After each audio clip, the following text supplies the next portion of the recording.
Hello guys, welcome to code champ. मेरा सीखेंगे variable naming rules. तो वेरिएबल के जो नेम्स है वो कैसे होने चाहिए, उस पर कुछ रेस्ट्रिक्शंस होते हैं।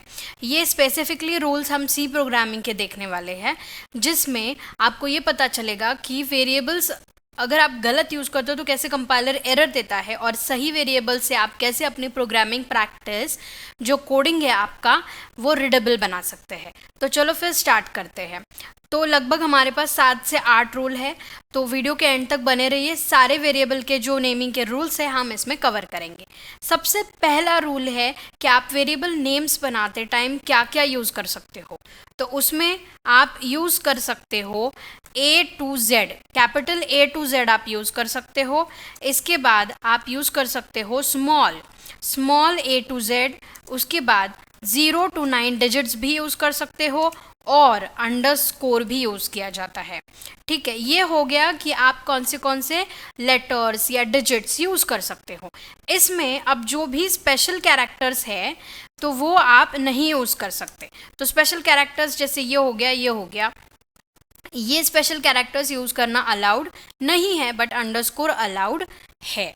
ठीक है, अब इसके बाद सबसे अभी जैसे कि अंडरस्कोर तो अलाउड है, लेकिन अगर आप कोई वेरिएबल ऐसा लेते हो कि जिसके स्टार्टिंग में आप अंडरस्कोर यूज़ करते हो, जैसे मैंने बोल दिया कि बॉक्सेस, ये मेरा एक वेरिएबल मैंने सपोज मान लिया, तो ये जो अंडरस्कोर से आप स्टार्ट कर रहे हो सबसे पहला कैरेक्टर, तो ये अलाउड नहीं है। या फिर अगर आप किसी नंबर से करते हो स्टार्ट, तो ये भी अलाउड नहीं है।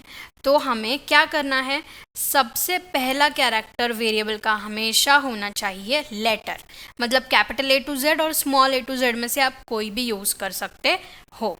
ठीक है, तो चलो देखते हैं हमारा अगला रूल। तो अगला रूल है कि अगर आप अपर केस यूज़ करते हो और अगर लोअर केस यूज़ करते हो तो क्या डिफरेंस होगा। तो अपर केस, मान लो कि मैंने एक वेरिएबल लिया बॉक्सेस, ठीक है, और मैंने और एक वेरिएबल लिया स्मॉल केसेस में। ठीक है, तो अब ये जो दोनों वेरिएबल्स है, ये दोनों आप बोलोगे कि अरे सेम ही स्पेलिंग है, सेम ही वेरिएबल हो गया। नहीं, ये दोनों भी अलग अलग वेरिएबल्स माने जाएंगे। क्यों? क्योंकि आपका जो वेरिएबल नेमिंग है सी में, वो केस सेंसिटिव है, तो आपको ये ध्यान रखना है। तो कभी कभी क्या होता है कि हम गलती से लिख देते हैं स्मॉल केस में, और आपको एक्सेस करते टाइम उसको कैपिटल केस में आप करना चाहते हो, और फिर वैल्यूज़ जिस फंक्शन में जो वैल्यू चाहिए वो मिलती नहीं है, फिर हम कंफ्यूज हो जाते हैं। तो ये बहुत इंपॉर्टेंट रूल है कि अपर केस लोअर केस कैसे आप लिख रहे हो वेरिएबल का नाम, हूबहू वैसा ही आपको यूज़ करना है आगे कोड में, आप कहीं पर भी जाओ। ठीक है, अदरवाइज वो आपको एरर देगा। ओके, तो चलो नेक्स्ट रूल हमारा ऐसा है कि अंडरस्कोर का यूज़ तो ठीक है, अंडरस्कोर क्यों अलाउ किया है, क्योंकि बाकी के स्पेशल कैरेक्टर्स तो अलाउ नहीं हैं, तो अंडरस्कोर क्यों अलाउ किया गया है।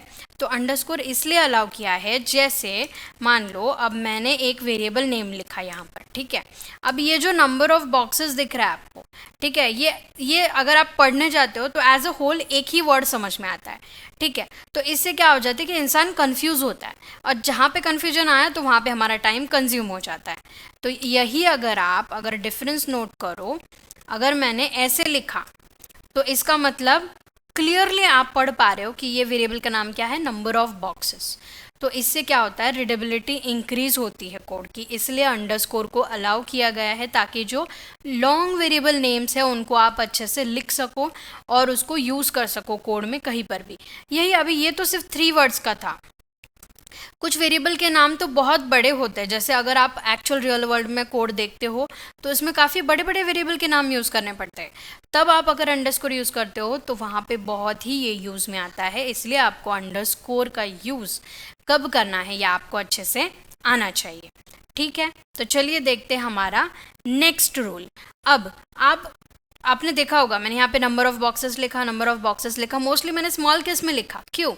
क्योंकि वेरिएबल नेम्स को मोस्टली लोअर केस प्रेफर किया जाता है।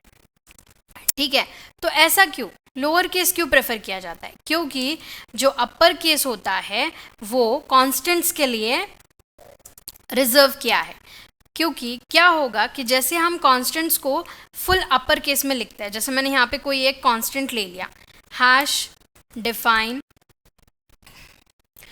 डिफाइन पाई लिया मैंने, और जो भी वैल्यू है, सपोज 22/7, ठीक है। तो ये जो पाई है इसको सिंबॉलिक कांस्टेंट बोला जाता है। तो कोड में जो भी सिंबॉलिक कांस्टेंट्स होते हैं उनको हम कैपिटल केस यूज़ करते हैं, अपर केस यूज़ करते हैं, इसलिए लोअर केस जनरली वेरिएबल्स के लिए प्रेफर किया जाता है।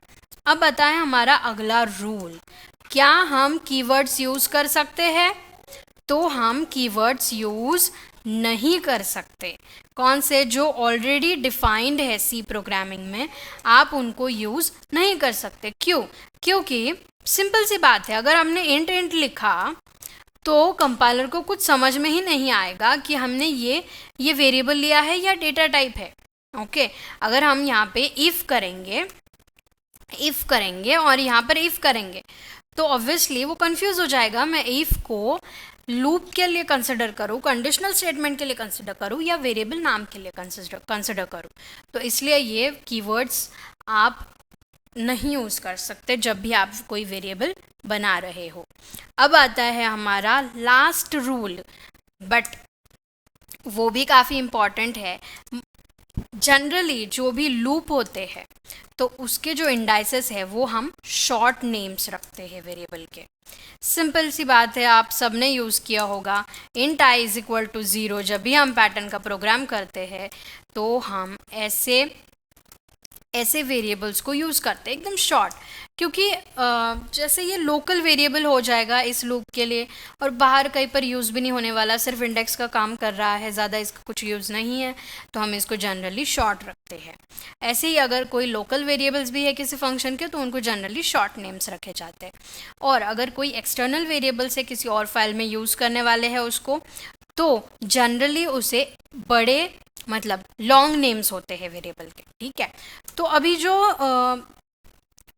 अगर अभी यहाँ पे सारे रूल्स तो हो गए, लेकिन एक जनरल चीज़ है जो कि आपको हमेशा ध्यान रखनी है कि जो भी आप वेरिएबल का नाम देते हो वो पर्पसफुल होना चाहिए। This is not rule, but अगर आप ये यूज़ करते हो पर्पसफुल वेरिएबल नेम्स यूज़ करने चाहिए। क्यों? क्योंकि आपकी कोडिंग वाली ज़िंदगी थोड़ी आसान हो जाए। क्यों? क्योंकि अगर आप कोई कोड लिखते हो और उसमें आपने सपोज़ मान लो मैंने ये नंबर ऑफ़ बॉक्सेस नहीं लिखा, मैंने इसे लिखा सिर्फ बॉक्सेस लिखा, ठीक है। अब अगर मैं 5 साल बाद आकर मेरी कोड की फ़ाइल खोल के देखती हूँ और मैं बॉक्सेस देखती हूँ वेरिएबल, तो ऑब्वियसली कुछ पता नहीं चलेगा कि बॉक्सेस वेरिएबल किस चीज़ के लिए यूज़ हो रहा है। तो मुझे पूरा कोड पढ़ना पड़ेगा कि ये बॉक्सेस का मीनिंग क्या है, इसमें एग्जैक्टली कौन सी वैल्यू स्टोर हो रही है। अगर इसी के जगह मैं यूज़ करती हूँ नंबर ऑफ़ बॉक्सेस, तो तुरंत मुझे समझ में आता है कि भाई number of boxes is the count of boxes.